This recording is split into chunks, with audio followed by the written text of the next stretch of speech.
L'année dernière, il y a un étudiant camerounais qui s'est retrouvé dans des problèmes. Il pensait que sa pension était 170 €, alors que c'était 2770 €. Il ne savait pas. C'est quand il est arrivé à Paris qu'il a constaté cela et il m'a écrit que Ismaël, pourquoi je ne paye pas 170 € en cycle licence? On me demande plutôt de payer 2770 €. J'ai dit, mon gars, tu n'as pas d'exonération partielle et du coup, tu es obligé de payer cette somme. Cet étudiant s'est retrouvé dans les problèmes. Le but de cette vidéo aujourd'hui, c'est quoi? Je vais te présenter quoi? Qu'est-ce que l'exonération partielle? Quelles sont les universités qui donnent l'exonération partielle? Et pourquoi avoir une exonération partielle? Si ce que je vais dire dans cette vidéo te plaît, déjà laisse-moi un gros like, ça me fait également plaisir. Et si tu n'es pas encore abonné à cette chaîne, abonne-toi car ici tu pourras faire ta procédure toi-même sans une tierce personne pour t'accompagner. Bien sûr, si tu es très bien organisé avec l'ensemble des vidéos que nous publions chaque semaine pour t'aider à réaliser ton rêve de venir étudier en France en toute tranquillité et éviter un motif bête de refus de visa. Je précise bien bête parce que parfois des refus de visa pour des motifs qui n'ont pas de sens en fait à cause du manque d'informations.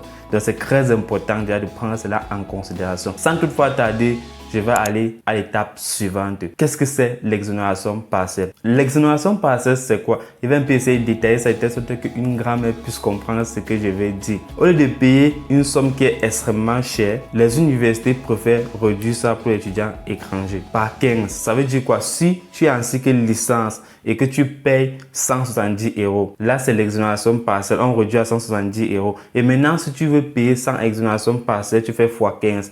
Pratiquement x15, soit te trouver avec 2770 € à payer ainsi que licence. Maintenant, si tu es en master et que tu t'inscris sans exonération partielle, tu vas payer 3770 €. On se comprend? Maintenant, si tu as l'exonération partielle, tu divises ça presque par 15, tu vas te trouver avec 243 €. C'est très important de connaître cela, même pour faire le choix définitif de ton université. J'insiste bien, regarde bien si l'université donne l'exonération partielle ou pas. Choisis les universités qui donnent l'exonération partielle si tu n'as pas les moyens pour te payer une scolarité. Si tu payes une scolarité à 75 000, 70 000 en Afrique, et si tu vas te convaincre de payer les millions pour ça. Si ta famille a l'argent pour payer, ok, ça va. Mais si ta famille n'a pas l'argent, mon gars, concentre-toi sur l'université qui donne l'exonération partielle. Maintenant, une fois arrivé en France, si tu as ton job et que tu as l'argent pour payer ta scolarité, normalement, tu choisis une grande université qui n'offre pas l'exonération partielle si c'est la qualité de la formation que tu recherches.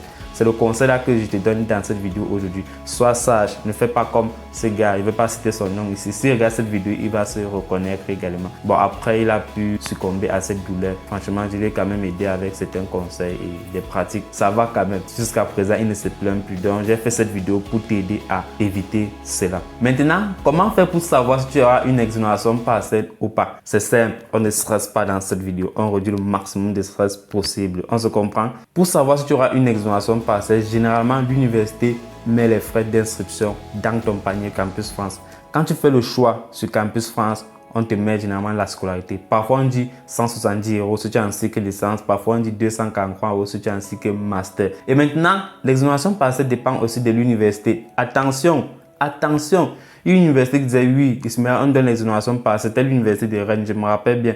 Mais sauf que leur exonération partielle me permettait de payer 930 € au lieu de 3770 €, tu vois. Donc, l'exonération partielle dépend aussi du montant que l'université fixe. Mais quand elle dit qu'on divise par 15, c'est de manière globale. Il faut tenir cela en considération. Donc, tiens compte de ça. Donc, tu pars dans ton compte, tu regardes, est-ce que l'université offre l'exonération partielle. Attention aussi, l'université peut donner l'exonération partielle, mais la formation ne donne pas l'exonération partielle. On se comprend? C'est deux choses différentes en fait. Et je me rappelle bien, l'université de Grenoble ne m'avait pas donné l'exonération partielle. Mais ils m'ont envoyé un mail en me disant que je peux demander une exonération partielle, mais plutôt en juin. Contrairement aux autres formations où on les a acceptées directement avec l'exonération partielle. Je suis passé par là, c'est pour ça que j'ai fait cette vidéo pour mieux t'indiquer et t'éclairer au maximum. C'est bon, non? Ça te plaît, non? Ok. Tu n'as pas laissé toi un like, laisse-moi un like, ça me fait plaisir. Et maintenant donc, si sur Campus France, on n'a pas mis les frais de scolarité, si en faisant le choix de ta formation, au niveau d'où on met souvent les prérequis, si l'université n'a pas mis les frais d'inscription, ce n'est pas grave, on ne stresse pas. Je vais te donner une technique encore simple à connaître dans cette vidéo aujourd'hui. Quand l'université va t'accepter, parce que tu as fait tes choix, tu ne peux plus rien faire. Si tu as plusieurs acceptations, écris au responsable de ta formation. Envoie un mail. Généralement, ils répondent. Que ce soit au responsable de formation ou au secrétariat de ta formation, écris. Envoie un mail de manière polie. Et précise bien de manière polie. Tu dis bonjour, tout. Est-ce que vous offrez une exonération partielle pour votre formation? Si c'est oui, on va te dire oui. Et on va te donner le montant. Si c'est non, on va te dire non. Et dès qu'on te dit non, tu mets d'abord une croix sur l'université là. Tu écris encore alors que chef de formation pour telle université. Si c'est oui, tu coches. Et après, tu regardes tes moyens. Tu vois que ce que tu peux faire en fait. C'est très important. Je suis là pour te montrer la piste à respecter. Ne fais pas cette erreur. C'est que tu vas te trouver dans des problèmes inutiles. Je précise bien inutile. Le but n'est pas de venir en France, mais le but est de venir en France et s'en sortir. Si tu arrives en France et que tu ne t'en sors pas, on va te renvoyer en Afrique avec tes papiers. Donc c'est très important de noter cela. On se comprend? Ok, jusqu'à présent, tout est bon, pas de souci. Tu as eu l'acceptation, félicitations. Tu n'as pas encore eu l'acceptation, peut-être tu auras l'acceptation. Félicitations également à toi. Tu as l'acceptation au public ou au privé, félicitations à toi. Maintenant, il faut passer à la phase visa. La phase visa, avec l'ensemble des documents à avoir et à constituer, on se retrouve parfois confronté à des difficultés énormes et c'est très difficile parfois de s'en sortir. Ce n'est pas moi qui dis, c'est les statistiques qui disent également. Moi, j'ai dit, mes proches ont dit et j'ai fait un sondage avec les abonnés l'année dernière.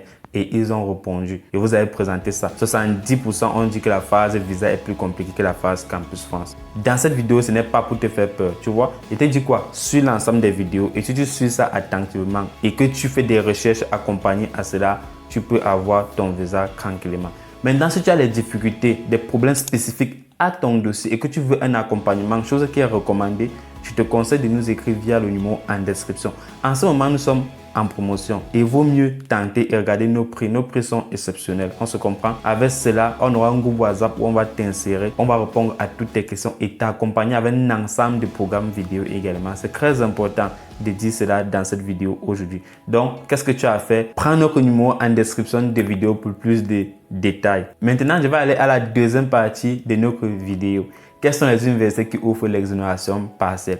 Et quand je dis quelles sont les universités qui offrent l'exonération partielle, attention, il y a les universités qui offrent l'exonération partielle cette année et qui n'offrent pas l'année prochaine. Là, ça dépend de chaque université. On prend un peu ça avec les pincettes, on se comprend. Je vais te donner une liste des universités qui offrent l'exonération partielle pour cette année 2023-2024. Il y a certains qui ont à confirmer que l'année prochaine, il y aura l'exonération partielle. Et comme il a dit, ça dépend aussi de la formation que tu choisis. Et il vous a donné une technique simple pour savoir si il y aura l'exonération partielle ou pas. Il y avait deux méthodes. Va regarder dans ton panier Campus France, au niveau des prérequis, tu vois les frais de scolarité. Si ce n'est pas le cas, après l'acceptation, écris à ton chef de formation ou au secrétariat de ta formation. On va te répondre. J'ai insisté dessus. Maintenant, quelles sont les universités qui offrent généralement l'exonération partielle? La liste est tellement longue, mais j'ai décidé de sortir une dizaine d'universités qui donnent l'exonération partielle. La première université, c'est laquelle? C'est la question que tu te poses. C'est l'université de Clermont-Auvergne. C'est l'université où je suis. L'année dernière, il y avait l'exonération partielle. Cette année, il y avait l'exonération partielle. Fort probable que l'année prochaine, il y ait l'exonération partielle également. La deuxième université, c'est quoi? C'est l'université d'Aix-Marseille. L'université d'Aix-Marseille donne l'exonération partielle cette année également. Donc l'année prochaine, il est fort probable qu'il donne aussi l'exonération partielle. Ça peut ça avec qu'il ne donne pas, mais c'est très important de connaître quelles les universités qui donnent l'exonération partielle. Comme troisième université, c'est quoi? C'est l'université de Bordeaux. L'université de Bordeaux offre également l'exonération partielle. C'est très important de connaître cela. Pour l'année 2023-2024, il y a l'université de Paris-Saclay. L'université de Paris-Saclay va aussi donner l'exonération partielle pour l'année académique prochaine.